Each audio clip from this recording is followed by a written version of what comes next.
Quand je te dis PowerPoint, imagines-tu la présentation avec des slides, diapos remplis de texte et le présentateur en train de lire toutes ces diapos?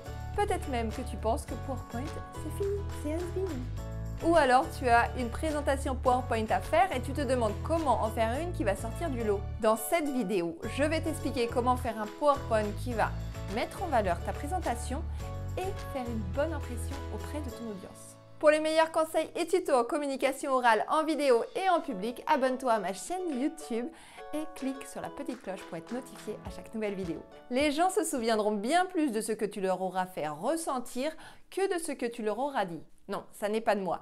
Mais en gardant cela en tête, tu vas pouvoir créer une présentation qui à la fois va illustrer tes propos et va apporter de l'émotion.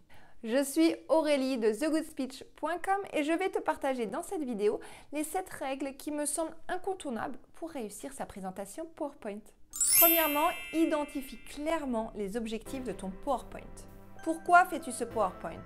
Est-ce que cette présentation nécessite vraiment une présentation visuelle?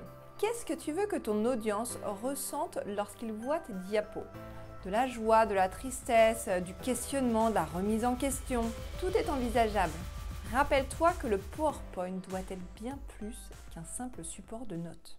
Deuxièmement, respecte la règle des 5-5-5.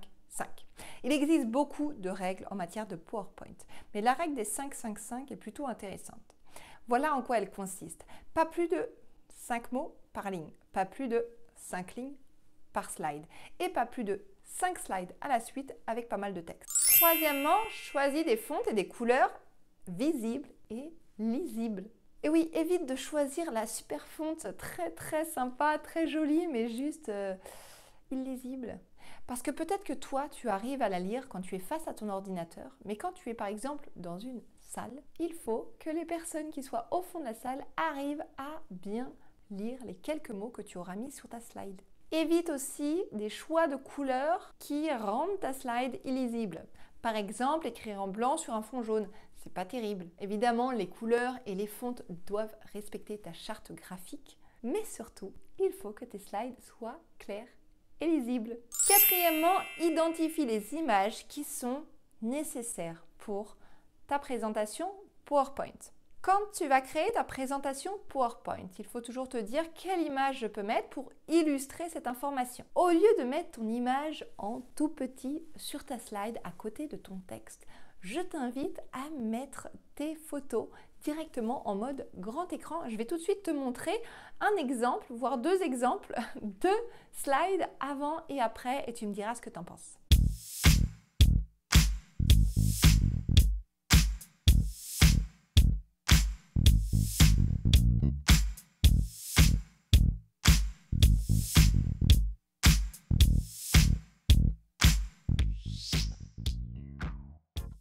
Cinquièmement, trop d'effets, tu les fais.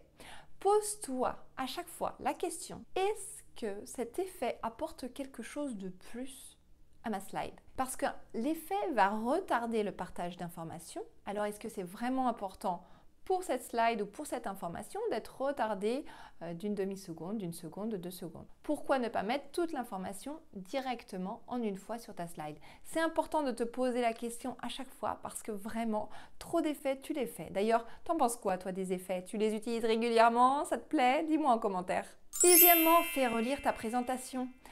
Quand un présentateur est en train de nous dire « Ah zut, il y a une faute ici, ah désolé. Oh, j'ai oublié un mot ici.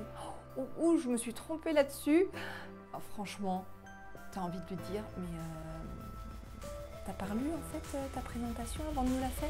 Donc, essayez de la faire relire à quelqu'un d'autre si vous n'êtes pas sûr, si vous n'êtes peut-être pas très bon en orthographe ou vous l'avez fait un petit peu vite. Vous avez certainement, et ça arrive à tout le monde et à moi évidemment, ça m'est déjà arrivé plusieurs fois de laisser une faute d'orthographe ou simplement de mettre un mot qui ne devrait pas être là tout simplement. Donc, n'hésitez pas à la faire relire à un proche, à quelqu'un de votre équipe, de votre entourage. Faites-le s'il vous plaît pour le bien de votre audience. Septièmement, prends soin de tes transitions et entraîne-toi. Il est important de savoir comment tu vas passer d'une slide à une autre. Donc ça se réfléchit à l'avance et pour ça, Il faut s'entraîner. Il faut que tu t'entraînes à faire ta présentation et voir si c'est fluide. Si ça n'est pas fluide, c'est que certainement il y a peut-être des changements à faire au niveau de tes slides ou tout simplement essayer de trouver ce qui va pouvoir rallier ta slide 1 à ta slide 2. L'objectif, c'est vraiment que tu sois à l'aise avec ton PowerPoint et encore une fois, que ta présentation soit fluide. Rappelle-toi que tu es le présentateur ou la présentatrice, pas ta présentation PowerPoint. Si ton audience peut lire ta slide en même temps que tu la lis à haute voix, c'est une perte de temps pour tout le monde. Autant lui envoyer directement ton PowerPoint. Ton audience sera concentrée à lire ton PowerPoint. Donc si tu rajoutes quelques informations supplémentaires, eh bien, elle ne sera pas du tout concentrée. Donc suscite l'intérêt de ton auditoire et illustre tes propos avec tes slides.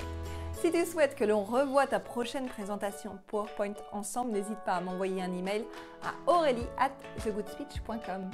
Si tu as aimé cette vidéo, comme d'habitude, n'hésite pas à la liker, la partager, la commenter et abonne-toi à ma chaîne si ça n'est pas encore fait. À très bientôt.